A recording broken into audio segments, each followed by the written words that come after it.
Désormais, chaque semaine, chaque jour, chaque heure, chaque minute, chaque seconde compte, nous rapprochant un peu plus des échéances électorales en République démocratique du Congo.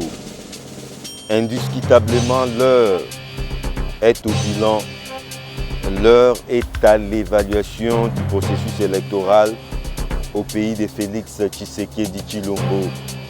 Messieurs et dames, c'est bel et bien en jeu.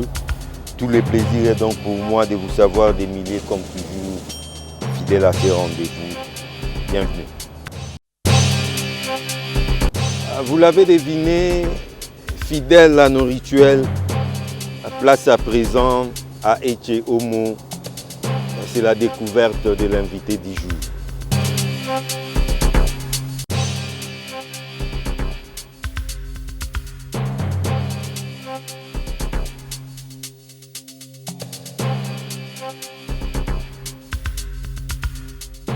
Serge Mata Dinda.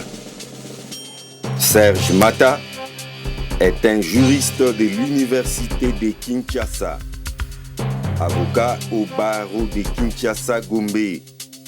Après avoir longtemps œuvré dans les associations sans but lucratif, il a décidé d'embrasser la politique à bras-le-corps. Serge Mata Dinda est un cadre du Parti de la Nation Congo, PN-C. Serge Mata Dinda, bienvenue dans le jeu. Merci beaucoup. En tout cas, ce n'est pas pour la première fois. Non, pas du tout. Ça doit être la deuxième fois. La deuxième fois. Un habitué de la radio dans Allo Kinshasa. Ouais, et aujourd'hui, c'est la télé. Oui, c'est la télé. Non, mais en tout cas, d'entrée de jeu déjà, vous l'avez remarqué, la ville est en ébullition. Oui, oui. La semaine qui commence, nous allons recevoir un invité de marque. Oui. C'est le pape. Le pape François sera à Kinshasa. C'est après plusieurs années que nous devons recevoir un invité de telle ampleur. Le pape, c'est depuis l'époque de Mobutu, vers les années 70. Vos impressions? Non, c'est toujours important de recevoir des personnalités comme le pape dans votre pays. François. Comme le pape François, c'est quelque chose de bien pour nous, pour l'État aussi. Donc j'espère que son séjour sera agréable parmi nous, quoi. Donc voilà un peu ce que je peux dire pour lui. Vous êtes chrétien catholique? Bon, non, pas du tout. Pas du tout. Mais d'abord, il faut respecter un homme de Dieu, parce que c'est un homme de Dieu. Oui. Et c'est une personnalité publique mondiale. Je pense que c'est un privilège pour notre pays de l'avoir sur ses murs, quoi. Donc voilà un peu. Alors revenons à nos moutons. Ouais. Serge Mata, c'est vrai qu'à l'entrée, rapidement, on vous a présenté, mais on a l'impression que vous tombez dans cette histoire comme un cheveu dans la soupe. Un opportuniste, sachant venir les élections, voulait déjà vous faire remarquer qui est Serge Mata Dinda. Comme je vous ai dit, je n'irai pas par quatre chemins. Serge Mata, c'est un juriste qui a terminé en droit à l'UNIKIN. Et nous nous sommes plongés dans le monde des ASBEL. Et on a travaillé pendant des années.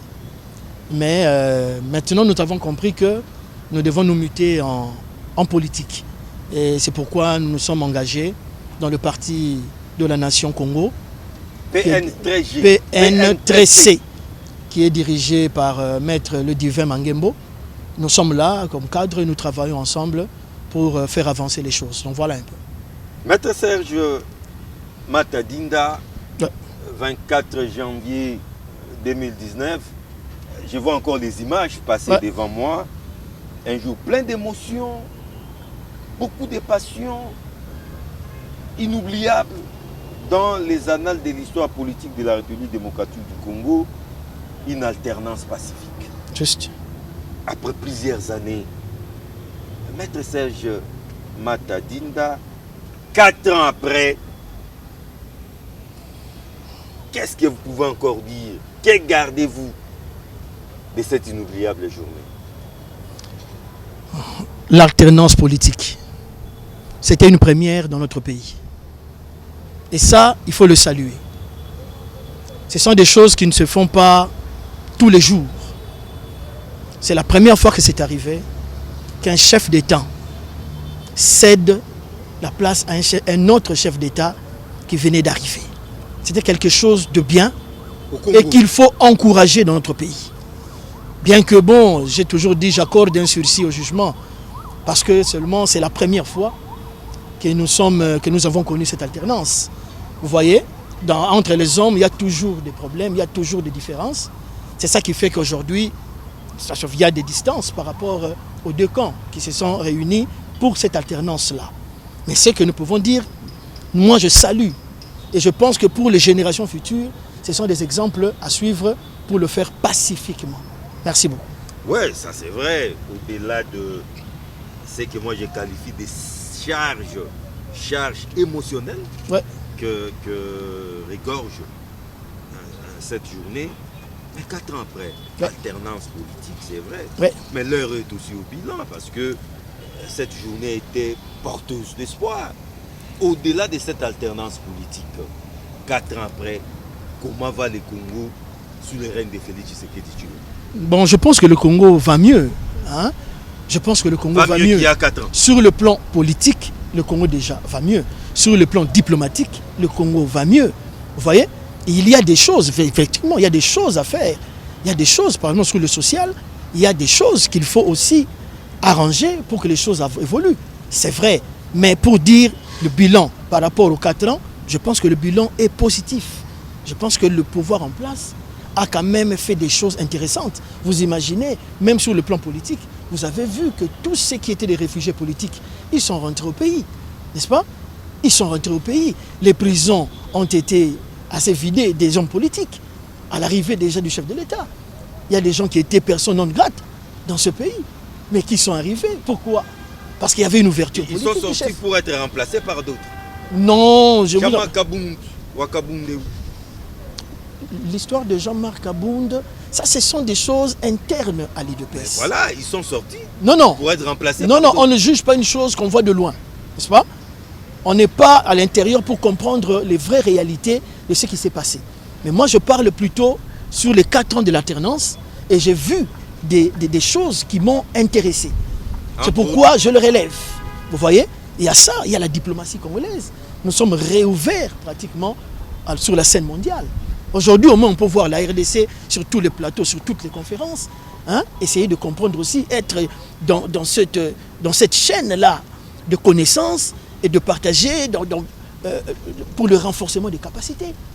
Aujourd'hui, au moins, nous sommes là, nous sommes présents dans toutes les conférences et c'est ça qui fait avancer aussi les choses.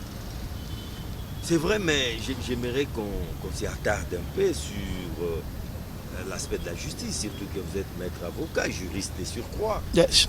Maître Serge Dinda, parlons de la justice sous les règnes de Félix Tshisekedi Tshilombo. Mais une justice, c'est pas de complaisance, en tout cas une justice sélective. Parce que nous avons assisté à des arrestations, libérations. Arrestations, libérations. On vous arrête tambour battant. Après 1 mois, 2 mois, 6 mois, 1 année, liberté provisoire, et l'histoire est close. C'est ça un peu cette justice folklorique, Médine, Félix Tshisekedi, non, qui caractérise ces régimes. Je dois d'abord te dire que la justice est indépendante. Hein? Oui, mais écoutez, nous la justice, avons un magistrat suprême garant de bon fonctionnement des la vision a été déjà donnée, vous voyez. Mais il faut dire qu'il y a des séquelles dans le corps de la justice. Il y a aussi des séquelles que nous, les Congolais, nous avons. Tu vois? Jusque-là, c'est quelque chose qui se fait par étapes. Ça ne se fera pas directement par magie. Il faudra tout un siècle. Non, pas tout un siècle, mais ça prendra du temps. Ne vous en faites pas. Hein? Il y a beaucoup de choses qui ont été... Dire un seul mandat, ça ne suffira pas. Non, on n'a pas dit... C'est rien, ça. Non, on n'a pas dit ça. On n'a pas dit ça. Mais nous disons ce qui est vrai. Il y a un travail qui se fait. Vous voyez? Quelqu'un peut commencer quelque chose, mais il ne le fait pas à la perfection. Ça viendra avec le temps. Vous voyez? Tout ce monde que tu vois, même s'il est intelligent, même s'il a fait de très bonnes études, mais au niveau de la conscience souillée, nous avons un problème. Il faudrait vraiment travailler sur ça et ça prendrait quelques temps afin que le Congolais retrouve vraiment sa lettre de noblesse en tant que justice indépendante et faire une très bonne justice. Donc vous reconnaissez que la justice pose problème. Mais des normes, mais il y a encore un travail à faire. Là, il faut l'accepter. Il y a un travail à faire et ça se fait déjà. Hein? Je sais que dans les années qui viendront, le Congolais se retrouvera avec sa justice et sera confiant en cela. Maître Dinda Serge Mata, vous l'avez reconnu, vous soutenez les régimes en place, on l'a dit même dès l'entrée de l'émission.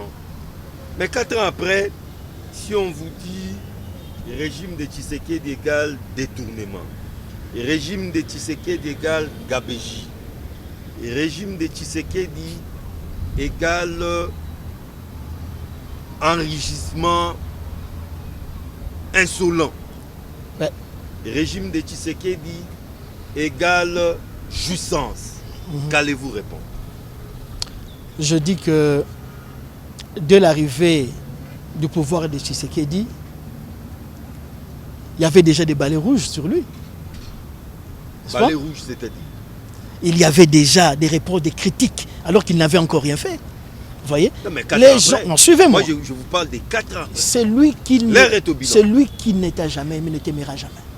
Ah bon? C'est un problème d'amour. Là, je vous le dis. Parce que peut-être qu'il a été mal élu. Hein? Je ne sais pas. Peut-être c'est ça le péché originel. Je ne sais pas, mais ce que je peux te dire, qu'aujourd'hui, ceux qui peuvent dire ça, c'est ceux qui sont pratiquement, ils veulent être aveugles par rapport à ce qui se passe. Vous voyez? 4 ans après, nous reconnaissons... Il faut que ce n'est pas un régime de détournement. Non, ce n'est pas un régime de détournement. Il y a des détourneurs à l'intérieur du régime, mais ce n'est pas un régime de détourneurs. Il peut y avoir des détourneurs dans le régime. Ça peut arriver. Beaucoup. Non, j'ai dit ça peut arriver, n'est-ce pas? Dans tous les régimes, je vous le dis, ça peut arriver qu'il y a des détourneurs, qu'il y a des voleurs, il y a des juifs. Ça peut arriver, mais ce n'est pas un régime comme ça parce que le chef n'est pas comme ça. Vous voyez? Le seul problème qu'il y a, il faut maintenant qu'il inculque ces valeurs-là auprès de tous ceux qui sont autour de lui. Et je pense que ça ira mieux. Il a du pain sur la planche. Ah, il a du pain sur la planche avec nous les Congolais. Donc là, ça, vous reconnaissez que son entourage pose problème. Mais c'est ça que nous voyons. Vous voyez? Il doit nettoyer les écuries. Il a déjà commencé à le faire, n'est-ce pas? Il a déjà commencé à le faire, n'est-ce pas? Nettoyer un peu son entourage, de pas tout le monde bien sûr, mais ceux qui travaillent mal, ceux qui sont des fruits pourris. C'est mieux qu'ils soient un peu en dehors afin qu'ils travaillent plus tranquillement.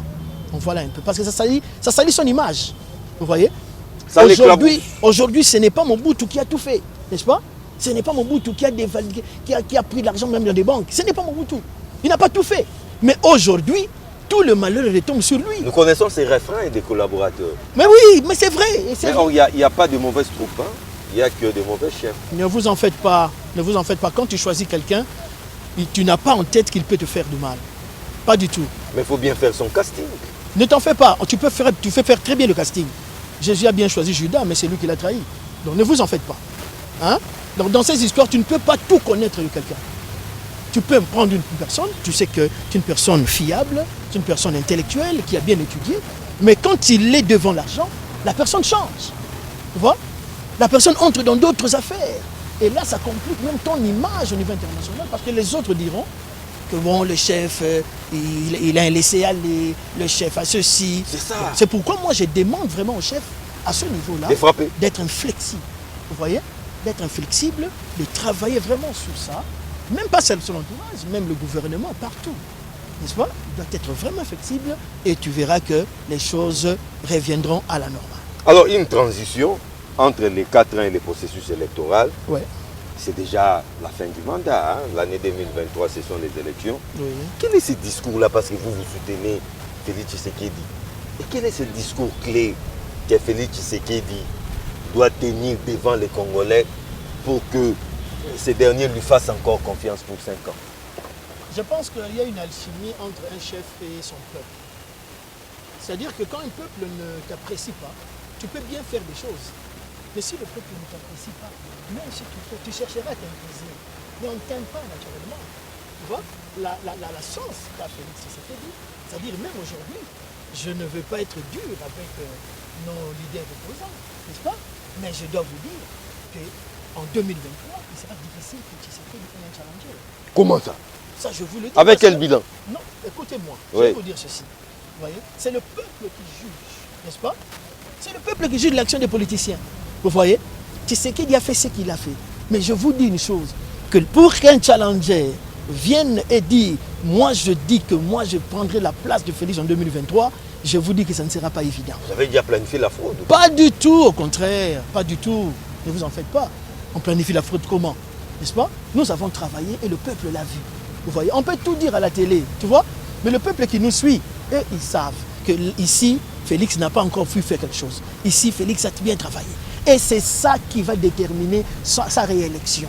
Parce que si je commence à beaucoup parler, les gens vont dire « Ah, c'est un djaléliste. » Non, il faut commencer à beaucoup parler, c'est le moment. Voilà, c'est quelqu'un. Non, non, nous parlerons au moment de la campagne. L'air est au bilan. Ne vous en faites pas. Il faut beaucoup parler. Nous parlerons au moment de la campagne. Si vous ne voulez pas parler, c'est que vous n'avez pas à dire. Non, ne vous en faites pas. Hein? Ouais. Ne vous en faites pas. Les paroles que nous pouvons dire ici, d'autres peuvent aussi en profiter. Tu vois? Nous le ferons, mais au temps opportun. Maintenant, nous parlons encore de l'enrôlement, parce que c'est le moment de l'enrôlement. Tout à fait, vous l'avez dit, voilà. Maître Serge Matadinda, processus électoral, enrôlement, phase très importante. Juste. Enrôlement et identification des électeurs. La RDC a été partagée en zones. R, la première zone, pas presque finie parce qu'on a prolongé encore des 25 jours. Et une innovation aussi. On a déjà entamé la deuxième zone. La deuxième zone comprenait aussi la diaspora. Juste. Notamment l'Afrique du Sud, la France, la Belgique, les États-Unis et le Canada. Ouais. Je crois que certains pays que je viens de citer, les opérations ont déjà commencé dans les comptes de la deuxième zone. D'emblée d'abord, d'entrée des jets, comment appréciez-vous cette opération d'enrôlement? Ouais, je suis content parce que vous me parlez de la deuxième zone avec la diaspora. C'est quelque chose qui n'a pas encore été fait, c'est la première fois. Si on a formulé beaucoup de critiques sur la CENI par rapport à l'organisation du début, je pense que ça aussi, il faut féliciter la CENI quand même. Il a fait quelque chose d'intéressant pour que nos frères qui sont à l'extérieur puissent aussi commencer, n'est-ce pas, à s'enrôler. Parce qu'ils ne sont pas moins congolais que nous. Ils ne sont pas moins congolais, n'est-ce pas? Ils ont aussi un avis à donner sur la gestion. Vous voyez, et je suis content de cela. Et aussi, prendront part aux élections. Donc nous sommes contents de cela. Vous voyez? Alors pour le processus qui commence, l'enrôlement, je suis aussi content parce qu'on a rajouté le 25 jours. Mais ça pose problème. Non, c'est très bien pour la population. Non, parce que si on doit déjà commencer à bousculer, à bouger les dates comme ça, c'est comme les maillons d'une chaîne. Hein? Oui. Est-ce que doit-on s'attendre à ce que la date du 20 décembre soit respectée?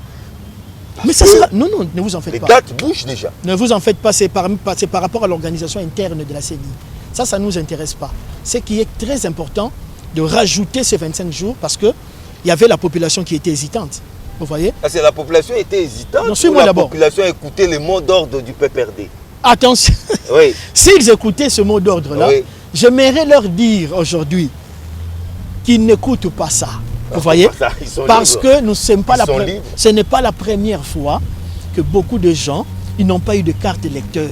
Vous voyez? Mais ils ne savent même plus voter leur leader. Le leader appelle les gens. Parce qu'au début, le leader dit non, nous, la machine à voter, ça ne passera pas. Il faut brûler les machines. Ça ne passera pas. Mais 2 jours avant, nous voyons la même personne venir pour dire non, non, chez nous, revenez, venez maintenant voter. Mais nous avons gagné les élections. Mais la population n'avait pas les cartes d'électeurs pour le voter. Vous voyez? Donc c'est ça que nous disons. Nous ne pouvons pas recommencer cela. La population doit faire très attention avec ça. Les politiciens, avec leur consciembule, il faut les laisser. N'est-ce pas? Mais la population doit d'abord... Alors vous avez dit que la population était un peu sceptique, hésitante. Pour quelle raison? Non, non, c'est-à-dire que les politiciens, il faut dire la vérité, les politiciens ont découragé beaucoup de gens. Comment ça? Ah oui, dans notre pays, sincèrement, quand quelqu'un parle d'un politicien, on a toujours l'image d'un voleur. N'est-ce pas? On a toujours l'image de quelqu'un qui vient pour faire du mal. Regardez, nous sommes en période électorale, n'est-ce pas? Vous allez voir maintenant les politiciens venir vers le peuple, n'est-ce pas? Pour quémander des voix. Avec des beaux discours. Avec des très beaux discours. Ils les emmènent comme des tourtereaux là, pour leur donner des voix. Mais aussitôt voter, mais vous allez voir qu'ils deviennent des patrons, n'est-ce pas? Quand on devient des patrons dans des jeeps, et là c'est très compliqué, n'est-ce pas? On oublie ceux qui nous ont votés. Ceux qui nous ont portés. Voilà, vous voyez? Et c'est ça qui est mauvais.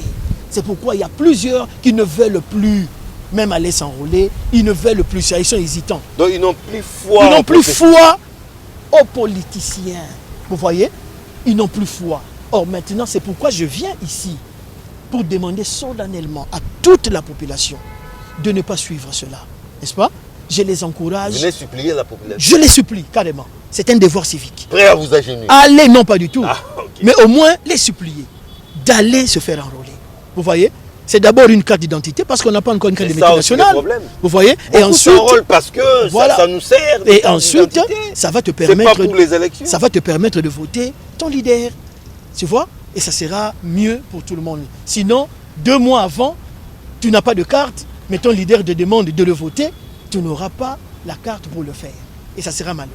Vous savez balayer d'un revers des mains les mots d'ordre du PPRD et vous semblez même minimiser la capacité de mobilisation du PPRD. Mais revenons au fond. Ouais. Le fond, Serge Matadinda. Ouais. Lorsque les PPRD dit, Ouais, pas seulement les PPRD, ouais, il y a aussi quelques leaders, notamment Matata Pognon, Martin Fayoulou, Mukwege, ouais. qui ont même signé une déclaration commune. Comme quoi, la CENI ne rassure pas tout le monde. C'est une CENI monocolore. Le décor est déjà planté pour que Tshisekedi soit réélu. Tshisekedi contrôle parfaitement la CENI. Il ne se limite pas là. Il contrôle encore une autre institution capitale pour les élections, la Cour constitutionnelle. Alors, des voix s'élèvent de plus en plus pour appeler à la révisitation de ces 2 institutions. N'est-ce pas qu'un tel appel est fondé parce que nous ne devons pas embraser ces pays à cause des élections? Ne vous en faites pas. D'abord, je parle, ce sont des affirmations assez gratuites. Parce que dire que le président maîtrise toutes ces choses, je ne sais pas. N'est-ce pas? Ce qui est important, quand tu n'es pas à l'intérieur, tu seras toujours sceptique par rapport au processus électoral. C'est le 4e processus, c'est le 4e cycle. Le 4e Nous cycle. savons comment est-ce que On nous a quand même une fonctionnons certaine dans notre expérience. pays. Il y a toujours eu des problèmes. Par On a rapport- de l'expérience on à a de exporter. l'expérience à ça. Tu vois? Et moi, je pense plutôt que... Non, je ne pense pas que c'est le cas. Je pense que c'est eux-mêmes, parce que même moi, j'ai suivi le chef de l'État. Je pense qu'il était à l'étranger. Il a parlé de ça. Il disait même que même le président de la Cour constitutionnelle, il y a d'autres présidents que je ne connais même pas. Je n'ai jamais même vu. Kalouba est parti comme ça, dans des circonstances non élucidées. Enfin, Parce que l'homme semblait incontrôlable. non, ne vous en faites pas. Ça, il ne faut pas suivre ce que les gens disent. Il y a des réalités à l'interne qu'il faut aller fouiner pour comprendre. Vous voyez? C'est la politique. Vous voyez? La politique est quelque chose qui se traite en secret. Vous voyez? Il y a beaucoup de choses qui ne peuvent pas être dites comme ça devant tout le monde. Mais ce qui est vrai, il faut reconnaître que le chef de l'État, je ne pense pas qu'il est celui qui veut maîtriser tout pour essayer de bluffer tout le monde et s'imposer. Non, pas du tout. Je pense qu'il est convaincu. Il sait que en ce moment, c'est lui qui a la population avec lui. La grande partie est entre ses mains. Ne vous en faites pas. Processus électoral, Serge Matadinda, beaucoup de reproches aussi. 30 jours, c'est vrai. Mais si on a été aussi obligé Oui. de prolonger, c'est à cause de l'incompétence du personnel de la CENI. On est allé recruter les militants d'un quelconque parti politique, incompétents, dysfonctionnement des machines. On parle aussi de la mauvaise qualité, la piètre qualité de toutes ces cartes. Or, vous l'avez dit, nous sommes au 4e cycle. On a de l'expérience à exporter. Comment expliquer tout ça? Je me demande, la piètre image de la carte. La piètre qualité, La c'est piètre comme si qualité, c'était une écoutez, photocopie. je vais vous dire une chose. Ça, c'est une nouvelle série, n'est-ce pas? Qui travaille avec ces machines à... C'est différent. La carte, effectivement, tout le monde est agité à cause de l'image qui est noir et blanc, n'est-ce pas? Non seulement noir et blanc, mais illisible. Non, je pense que moi... Je ne sais pas comment vous Non, allez non, non. apparaître. Non, non. Vous êtes déjà enrôlé. Oui, je me suis déjà enrôlé. Vous êtes lisible, Moi, j'ai ma carte. tout beau. Non, moi, j'ai ma carte déjà, c'est bon. N'est-ce pas? Voilà. On a aussi du mal à vous reconnaître. Non, non, c'est moi. Ne vous en Ah, faites c'est pas. vous, c'est vous. C'est juste parce que c'est noir et blanc. Ok. Voilà, j'ai ma carte, je me suis fait enrôler. Donc, il n'y a pas de problème à ce niveau-là. Il ne faut pas chercher la petite bête. Vous voyez? Quand vous n'êtes pas d'accord avec quelque chose, ne cherchez pas la petite bête. Il faut entrer. Non, pas du tout. Mon frère, si tu es fort, je pense qu'au temps de Kabila, le président Kabila, les Félix ont montré que ils étaient forts, ils étaient venus, malgré les imperfections, malgré ce qui manquait. Non, mais en 2006, avec Tshisekedi, l'IDPS a boycotté. Oui, à boycotter, vous connaissez les conséquences, n'est-ce pas? Ils ne peuvent plus répondre cela, n'est-ce pas? Parce Ils l'ont regretté. Ouais, parce que tout le monde parlait de la chaise vide qui n'est pas bonne, n'est-ce pas? Et apparemment, le PPRD est sur les traces de l'UDPS. Il est sur les traces de l'UDPS de 2006, vous voyez? Et je vous dis qu'il risque la caravane, le chien en bois, la caravane passe. Non, le PPRD dit détenir une arme fatale. L'article 64 de la Constitution. Encore faut-il savoir si le peuple, dans une grande partie, est derrière eux. N'est-ce pas? La capacité de mobiliser. Ah non, mais je pense que ce sera un peu difficile. Vous voyez? Dans le contexte actuel des choses, ça serait un peu difficile pour le PPRD. Moi, je les suggère, n'est-ce pas, de revoir un peu leur façon, de revenir un peu sur leurs décisions. Sinon, ils vont poser un grand problème à leurs électeurs. Tu vois? Si demain... Toi, c'est pas encore tard. Hein? Ils doivent profiter de cette prolongation. Ah ouais, c'est pas encore tard. Ils doivent parler à leur base pour leur dire, bon, faites la différence, allez d'abord vous enrôler. Mais ce qui est entre nous, politiciens, nous allons voir comment trouver des solutions. Enrôlez-vous d'abord. Enrôlez-vous d'abord. C'est très... Et vos cartes. Voilà. Sinon, à deux mois des élections, ils n'auront plus la possibilité de voter leur leader. Ils ne seront ni électeurs ni éligibles. Voilà, vous avez compris. Serge Mata, mais parlant de l'incompétence du personnel, on a recruté à l'IDPS et voilà les conséquences. Des militants. Ça encore, je pense que ça peut être des affirmations gratuites. Mais ce que je sais, au niveau des recrutements, comme je l'ai toujours dit, il se pose un problème dans tous les secteurs. Donc ça peut être vrai alors? Non, suivez-moi. Dans tous les secteurs, dans toutes, même les sociétés, il y a même des cabinets politiques, où il y a un recrutement sélectif, hein, qui est basé sur la famille, qui est basé sur les amis, hein, les népotismes, qui est basé sur les militants, qui est basé sur... Voilà un peu. Les militantismes. Toutes ces choses-là, nous devons baser le recrutement sur la compétence et la méritocratie. Nous devons baser notre recrutement sur ça. Vous voyez? Nous avons des gens intelligents, mon frère. Nous avons des gens compétents dans ce pays. Mais ils n'ont pas eu cette chance-là d'avoir un grand frère qui est ADG quelque part, n'est-ce pas? Qui peut le placer quelque part. D'avoir une tante bourgmestre. Et quand tu le vois dans le quartier, tout le monde le dit, ah voilà, c'est un gars de zéro. Il ne joue qu'aux dames. Les Quinois sont toujours comme ça. Mais les Quinois sont des victimes. 40 ans chez ses parents. Ils sont des victimes. Ils ont connu aussi beaucoup de choses, beaucoup de souffrances. Ils ont été oubliés pendant des quarantaines d'années, des trentaines d'années. Vous voyez? Ça me pousse à vous poser cette question, saisissant la balle au bon. Ouais. L'emploi en République démocratique du Congo, à Kinshasa ici. Est-ce que l'emploi existe? C'est un sérieux problème. Est-ce que l'emploi existe? Vous verrez quelqu'un qui est né 40, 50 ans, 60, il meurt même, mais sans travail. Bon, tu vois, c'est compliqué. Il n'a jamais eu un emploi stable. Il n'a jamais signé un contrat de travail. Jamais. De toute sa vie, il meurt. Il n'a jamais eu un travail. Mais il a étudié. Pire encore, il a étudié. Et il a bien étudié. Vous voyez? C'est un monsieur intelligent. Donc, chez nous, que ce soit des très bons Mais ça doit être un problème familial. Non, pas du tout, mon cher. Pas du tout. Il n'y a pas une politique, une vraie politique d'emploi. Vous voyez? Il n'y a pas de création d'entreprise. Il n'y a rien. On ne motive pas ceux qui font des créations, des inventions. On ne motive pas. L'entrepreneuriat pose problème. Les gens ne sont pas bien informés par rapport à l'entrepreneuriat des jeunes. Tu vois? La masse que tu vois ici, ce n'est pas ce qu'on voit. Écoute, il y a une masse, nous avons une population à Kinshasa seulement. Je ne sais pas si on peut avoisiner même les 20 millions. Vous voyez? Même plus, mais parmi les 20 millions, je dois te dire que nous avons peut-être 90%. C'est une mégapole. 90% des gens qui ne travaillent pas. 90%. C'est fort possible. Chômeurs. Non, quand je dis c'est plus dans le formel. Ah, ils sont dans l'informel. Dans l'informel. COP. N'est-ce pas? Et imagine, un pays peut se développer comme ça. Et c'est tout le monde qui vend quelque chose devant sa parcelle. Mais vous avez compris. Vous voyez? Parce que d'abord... Il y a des étalages partout. À l'époque d'Étienne Tshisekedi, je me rappelle, il y avait un problème de cambistes, hein, qui jonchaient les rues. Hein, et c'était vraiment difficile. Quand on pensait qu'à l'arrivée d'Étienne Tshisekedi comme Premier ministre, il va facilement le dégager. Mais quand on pose la question au leader, il dit non, laissez-les. Dès qu'il y aura un travail, dès qu'il y aura de l'emploi, ils quitteront la rue d'eux-mêmes. Mais aujourd'hui, lorsqu'on chasse toutes ces personnes-là... Et c'est toi à l'arrivée du pape, on a tout vu. Voilà, lorsqu'on chasse toutes ces personnes, les mamans qui vendent, lorsqu'on chasse les parents, mais je me demande maintenant comment est-ce qu'ils vont nourrir leurs enfants.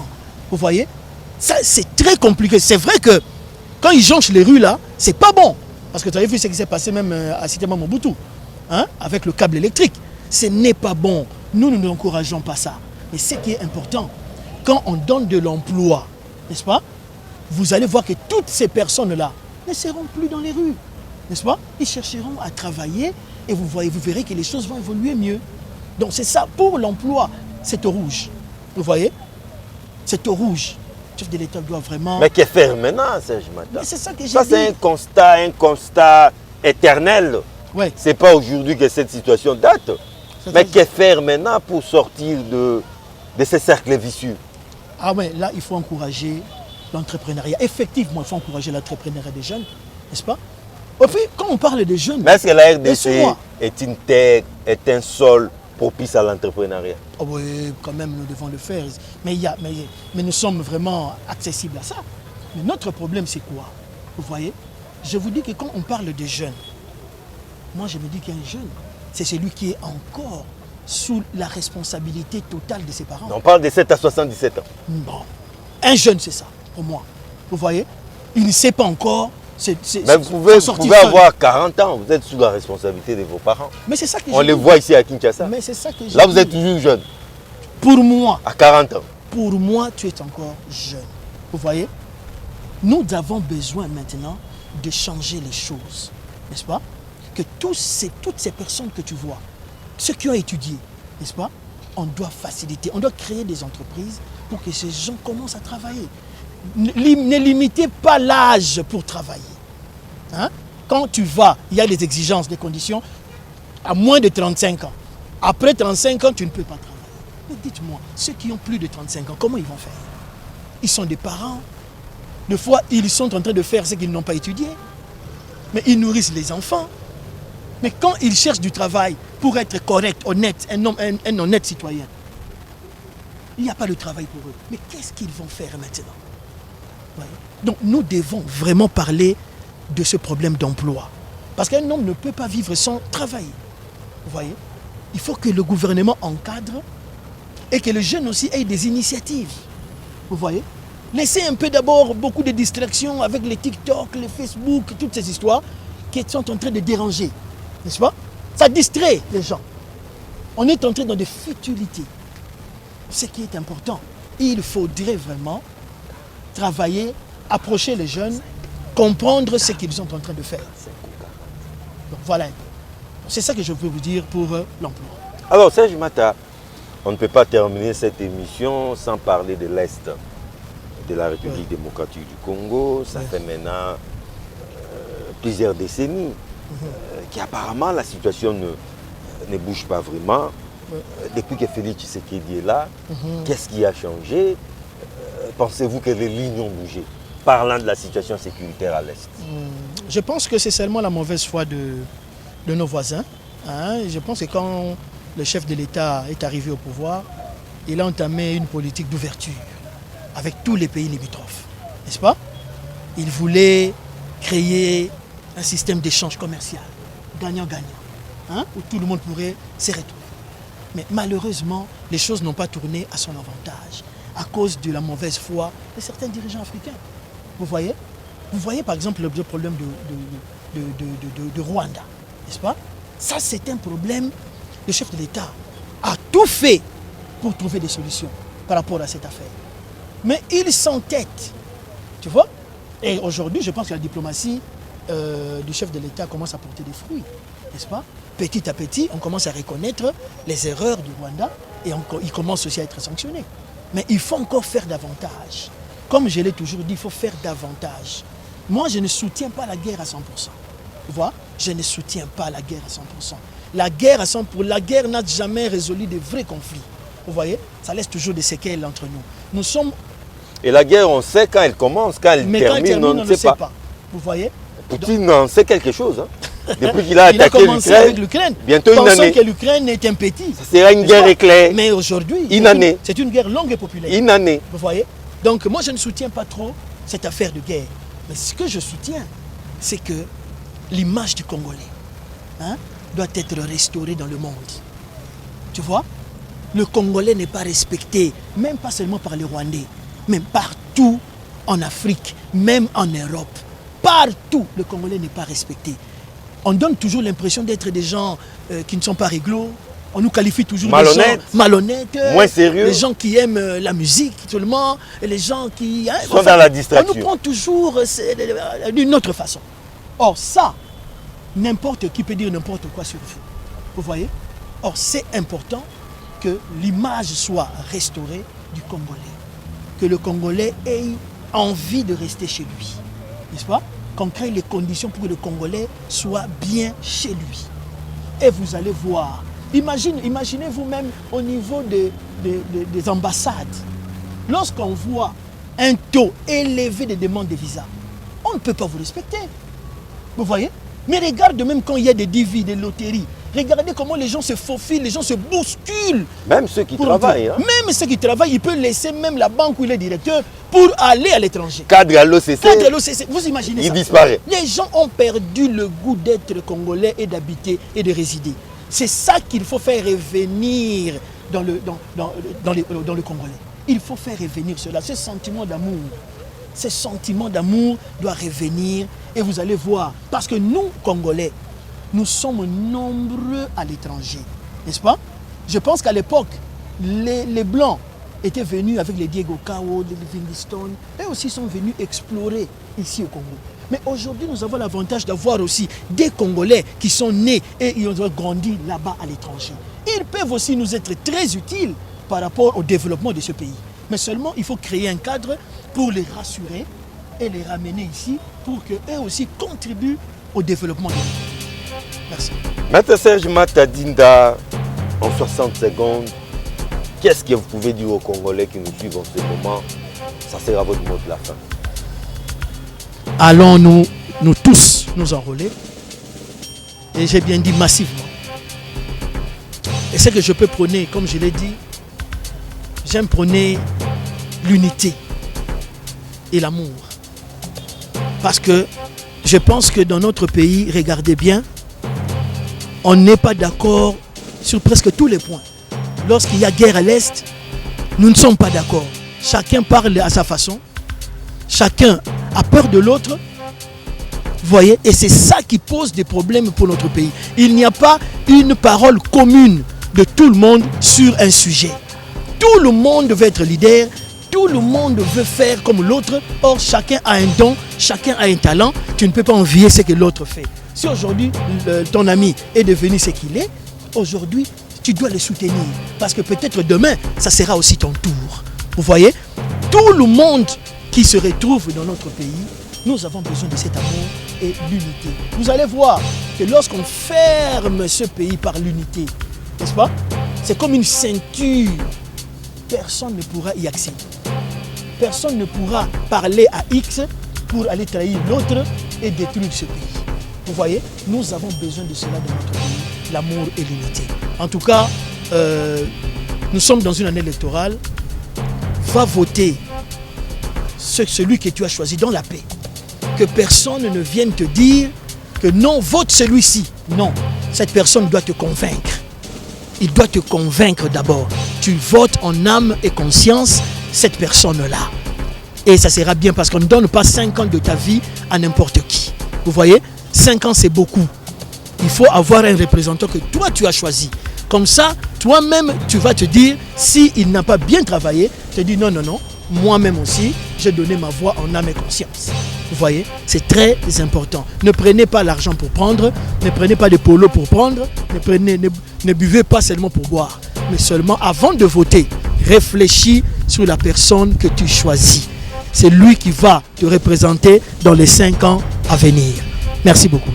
Maître Serge Mata Dinda, c'était un plaisir et un honneur de vous recevoir dans le jeu. Et je suis convaincu que tout prochainement, on va encore vous retrouver. Oui, évidemment. Mais pour le moment, au revoir. Merci beaucoup. Nous autres, nous n'avons que la République démocratique du Congo comme pays, comme patrie. Ces pays n'est pas à vendre, ces pays n'est pas négociable. Nous n'allons pas embraser ces pays à cause des élections. Serge Matadinda a presque tout dit et c'est sans commentaire de notre part. Mon plaisir, comme toujours, est de vous retrouver très vite dans une nouvelle édition des Enjeux avec les mêmes. Et réel plaisir. Au revoir.